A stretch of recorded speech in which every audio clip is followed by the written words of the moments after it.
Hello students, today we will read SST Part 2 Geography Chapter 5 Industries means उद्योग।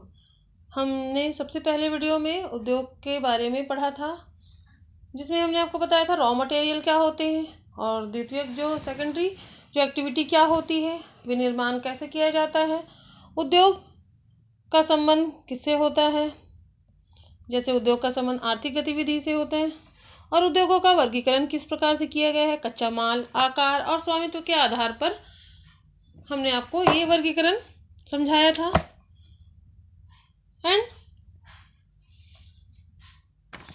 और फिर उद्योगों की अवस्थिति को प्रभावित करने वाले जो कौन कौन से कारक है मीन्स फैक्टर को जाना था, और इंडस्ट्रियल सिस्टम को समझा था। एंड देन औद्योगिक प्रदेश कौन कौन से होते हैं ये हमने फर्स्ट वीडियो में जाना था। इस चैप्टर को हम अब कंटिन्यू करते हैं। ये सेकंड वीडियो है जिसमें अब हम बताएंगे प्रमुख उद्योगों का वितरण। तो अब हम पढ़ेंगे distribution of major industries. Let's see, listen carefully and look at this video.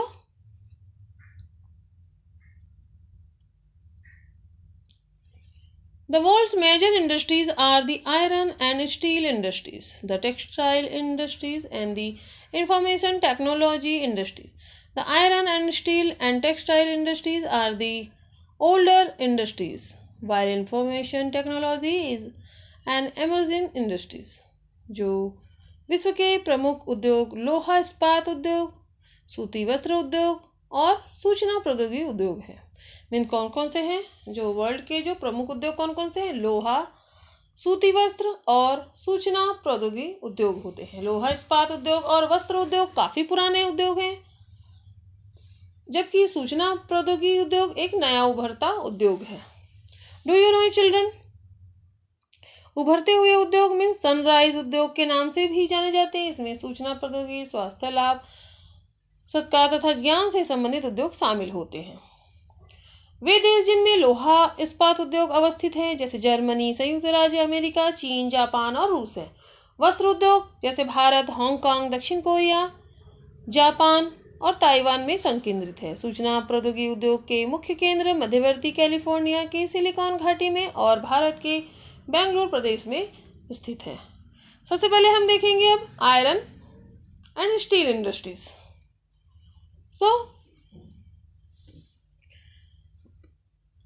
जैसे कि हमने देखा कि जो है इंडस्ट्री के लिए कौन कौन से जो है कारक होते हैं और उद्योगों का वर्गीकरण किस प्रकार किया गया था।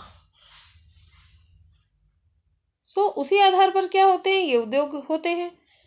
अभी हम आपको जो है आयरन और स्टील ये दो इंडस्ट्रीज है ना उद्योग के बारे में हम अभी बताएंगे। जैसे हम like other industries, iron and steel industries to comprise various input process and outputs। जैसा कि हमने पहले ही पढ़ चुका था, अभी बताया हमने कि कौन कौन से उस पे वो होने चाहिए, inputs, process and outputs. This is a feeder industries whose products are used as raw materials for other industries। जैसे अन्य उद्योगों की तरह जैसे लोहा इस्पात उद्योग में भी क्या होता है, बहुत से निवेश होते हैं, प्रक्रम और निर्गत शामिल होते हैं। यह एक पोषक उद्योग है जिसके उत्पाद अन्य उद्योगों के लिए कच्चे माल के रूप में प्रयुक्त होते हैं। उद्योग के लिए निवेश में श्रम होना चाहिए, पूंजी, स्थान और अन्य अवसंरचना के साथ साथ लौह अयस्क, कोयला और चूना पत्थर कच्चे माल के रूप में सम्मिलित है। लौह अयस्क से इस्पात निर्माण की प्रक्रिया में कई चरण शामिल होते हैं, कई स्टेप होते हैं।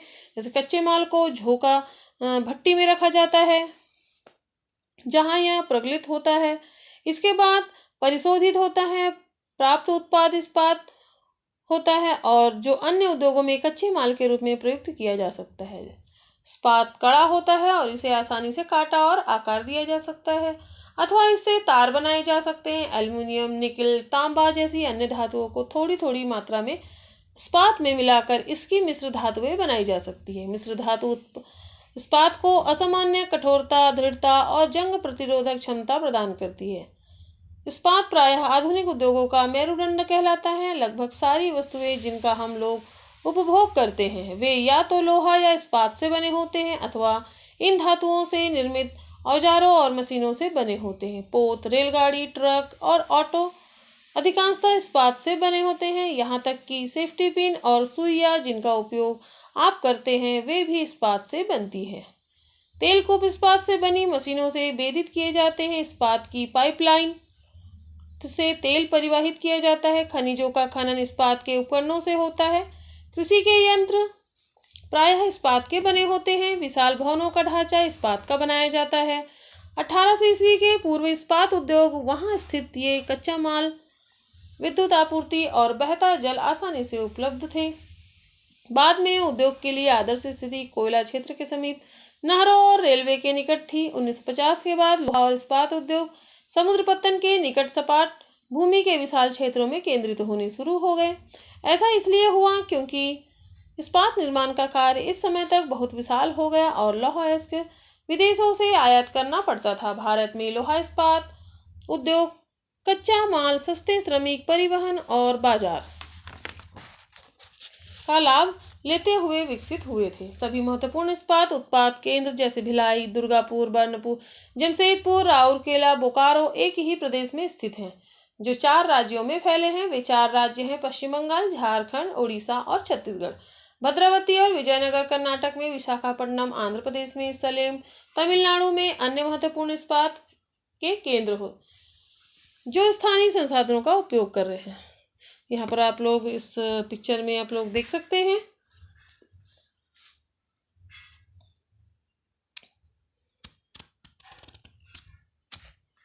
यहाँ पर आप लोग जो है पिक्चर में देख सकते हैं 5.7 the changing location of the iron and steel industries कैसे होते हैं। लौह इस्पात उद्योग की परिवर्तनशील अवस्थिति 1950 से अब तक की सर्वोत्तम अवस्थिति बताया गया है।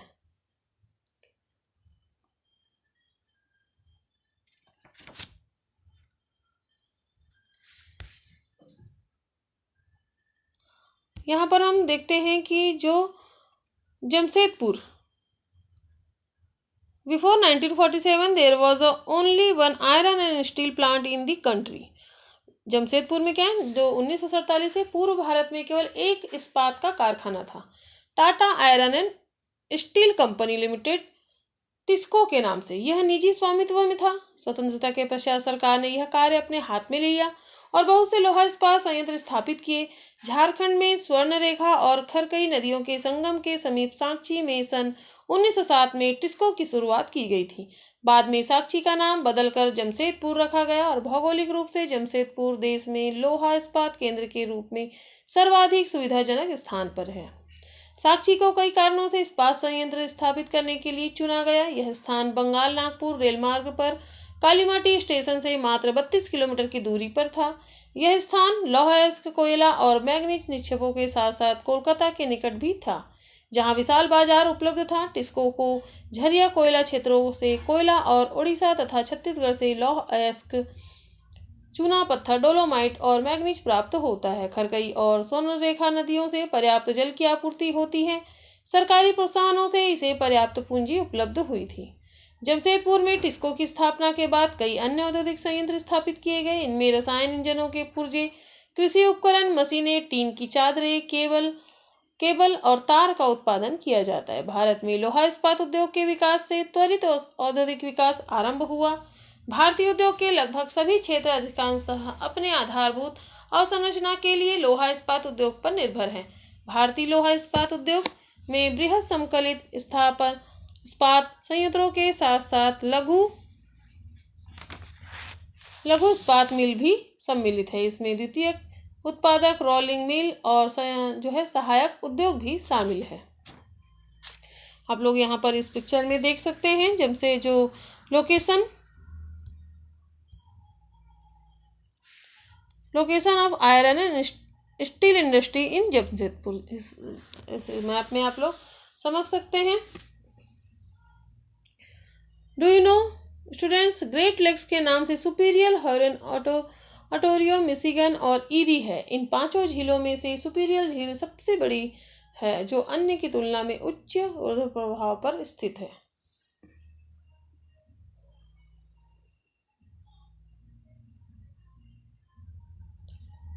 एंड टेक्सटाइल लैटिन के टेक्सियर से उत्पन्न किया गया है, जिसका अर्थ होता है बुनना। टेक्सटाइल का मतलब क्या होता है?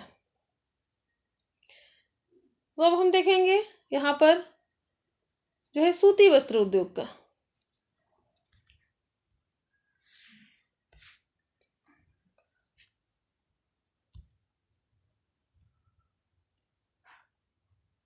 Cotton textile industry. Weaving cloth for yarn is an ancient art। जो अभी हमने आपको बताया टेक्सटाइल का मतलब क्या होता है। The term textile is derived from the Latin word texture, which means to weave, means बुनना। Weaving cloth for yarn is an ancient art। ये क्या है? धागे से कपड़े की बुनाई एक प्राचीन कला है। Cotton, wool, silk, jute, flax have been used for making cloth। जो कपास, ऊन, सिल्क, जूट और पटसन का प्रयोग किस लिए किया जाता है? वस्त्र निर्माण में होता है, जो कि हम और आप क्या करते हैं? यूज करते हैं। The textile industry can be divided on the basis of raw materials used in them. जैसे उपयोग में लाए गए कच्चे माल के आधार पर वस्त्र उद्योग का वर्गीकरण किया जा सकता है। रेसे वस्त्र उद्योग के कच्चे माल हैं। रेसे प्राकृतिक या मानव निर्मित हो सकते हैं। प्राकृतिक रेसे ऊन, सिल्क, कपास, लिनन और जूट से प्राप्त किए जाते हैं। मानव निर्मित रेशों में नायलॉन, पॉलिस्टर, एक्रिलिक और रेयान शामिल होते हैं। The cotton textile industry is one of the oldest industries in the world. सूती वस्त्र उद्योग विश्व के प्राचीनतम उद्योगों में से एक है, जो till the industrial revolution in 18th century cotton cloth was made using hand spinning techniques and looms. जो 18वीं सदी के में पावर लूम ने पहले ब्रिटेन में और बाद में विश्व के अन्य दूसरे भागों में सूती वस्त्र उद्योग के विकास को आगे बढ़ाया था। आज भारत, चीन, जापान और संयुक्त राज्य अमेरिका सूती वस्त्र के महत्वपूर्ण उत्पादक हैं। India has a glorious tradition of प्रोडक्टिंग excellent quality cotton textile. Bharat में अत्युत्तम गुणवत्ता के सूती वस्त्र उत्पादन करने की गौरवपूर्ण परंपरा रही है। Before the British rules, Indian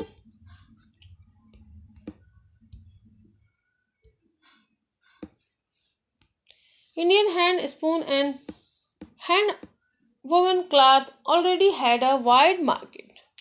जो ब्रिटिश शासन से पूर्व हाथ से कते और हाथ से कते हुए और बुने हुए वस्त्रों का एक विस्तृत भारतीय बाजार था। ढाका का मलमल, मसूलीपट्टनम की छीट, कालीकट के केलिलो तथा बुरहानपुर, सूरत व बड़ोदरा के सुनहरी जरी के काम वाले सूती वस्त्र गुणवत्ता और डिजाइनों के लिए विश्वविख्यात थी।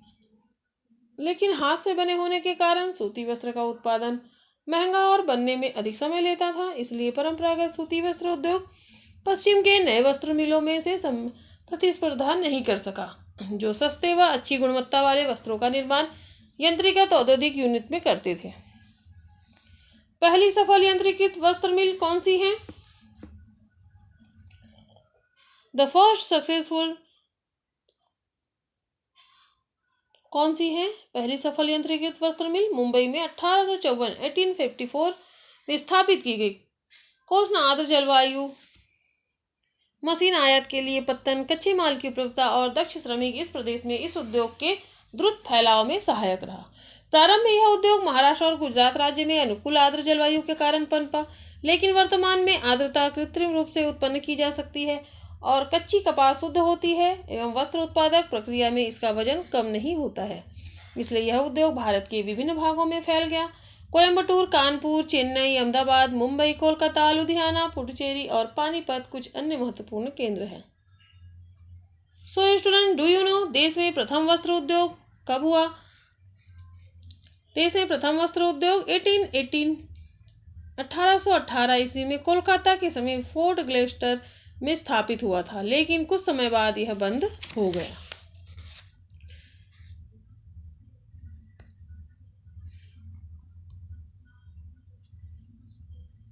भारतीय वस्त्र उद्योग के कुल उत्पादन का लगभग 1/3 हिस्सा निर्यात किया जाता है।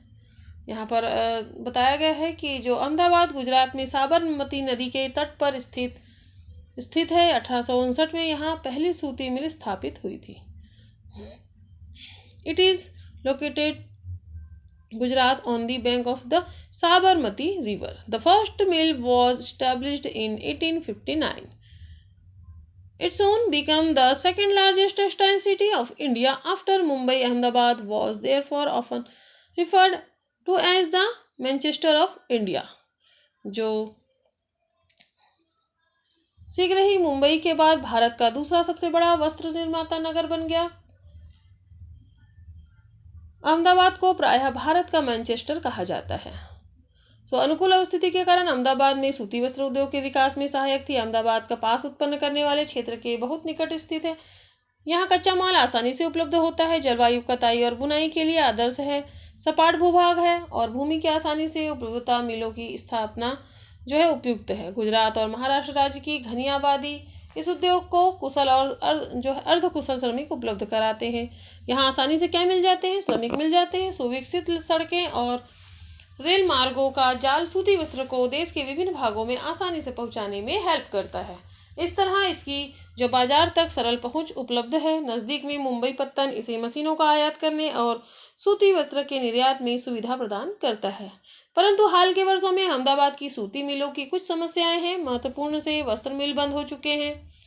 जो है बहुत सारे जो क्या है वस्त्र मिल बंद हो चुके हैं। देश में नए वस्त्र केंद्रों का विकास और अहमदाबाद की मिलों में मशीन प्रौद्योगिकी का नवीनीकरण न हो सकना इसका प्रमुख कारण है। देन एक और है ओसाका।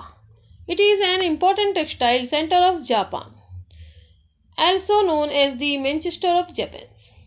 ओसाका जापान का एक महत्वपूर्ण वस्त्र निर्माण केंद्र है। यहाँ जापान का मैनचेस्टर के नाम से भी जाना जाता है। ओसाका में सूती वस्त्र उद्योग का विकास कई भौगोलिक कारणों से हुआ। ओसाका के चारों ओर का विस्तृत मैदान सूती वस्त्र मिलों के विकास के लिए आसानी से भूमि की उपलब्धता सुनिश्चित करता है। यहाँ की जो कोशना आर्द्र जलवायु कताई व बुनाई के लिए बहुत ही उपयुक्त होती है। योडो नदी मिलों के लिए पर्याप्त जल उपलब्ध कराती है। श्रमिक आसानी से उपलब्ध हो जाते हैं और पत्तन की अवस्थिति कच्चे कपास को आयात करने और वस्त्रों के निर्यात की सुविधा उपलब्ध कराती है। ओसाका का वस्त्र उद्योग पूर्णतः आयातित कच्चे मालों के ऊपर निर्भर करता है।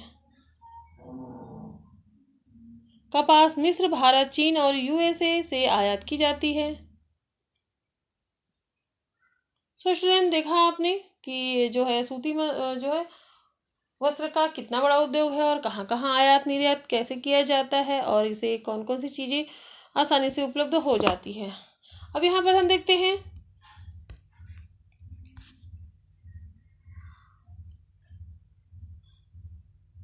सूचना प्रौद्योगिकी मीन्स इंफॉर्मेशन टेक्नोलॉजी। हमने आपको बताया था कि इंफॉर्मेशन जो टेक्नोलॉजी है वो भी आजकल के किसमें है, जो उभरते हुए नए जो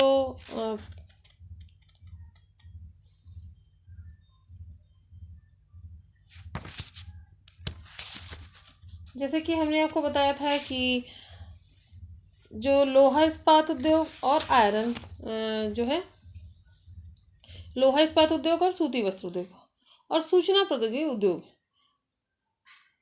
तो ये उद्योग ये क्या है, ये आधुनिक टेक्नोलॉजी इंफॉर्मेशन टेक्नोलॉजी आईटी के नाम से। कल्पना कीजिए कि यदि कंपनी कार्य दिन में 24 घंटे संचालित रहे तो कितना कार्य संपादित किया जा सकता है। संयुक्त राज्य अमेरिका और बेंगलुरु भारत की कुछ सॉफ्टवेयर कंपनियों ने ऐसा करने के लिए समझौता किया।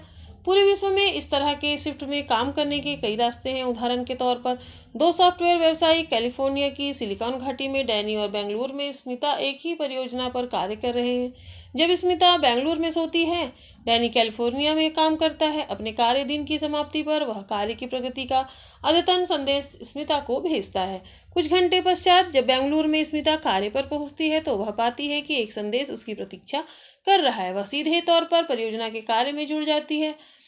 अपने कार्य दिन की समाप्ति के बाद वह अपने कार्य के परिणाम पुनः कैलिफोर्निया भेजती है। इस प्रकार वे संवाद और कार्य साथ साथ करते हैं। यह इस प्रकार से है मानो दोनों सटे कार्यालयों में बैठे हुए हैं। स्टूडेंट्स, हमारे बताने का जो मतलब है वो है कि सूचना का कितना बड़ा जो है जाल है ना। हम घर बैठे मैसेज प्राप्त करते हैं और दूसरों को मैसेज भेजते हैं। ये किस प्रकार संभव है? ये टेक्नोलॉजी से जुड़े हुए हैं, टेक्नोलॉजी के कारण होता है। जो सूचना प्रौद्योगिकी के कारण क्या है, ये संभव हो पाता है।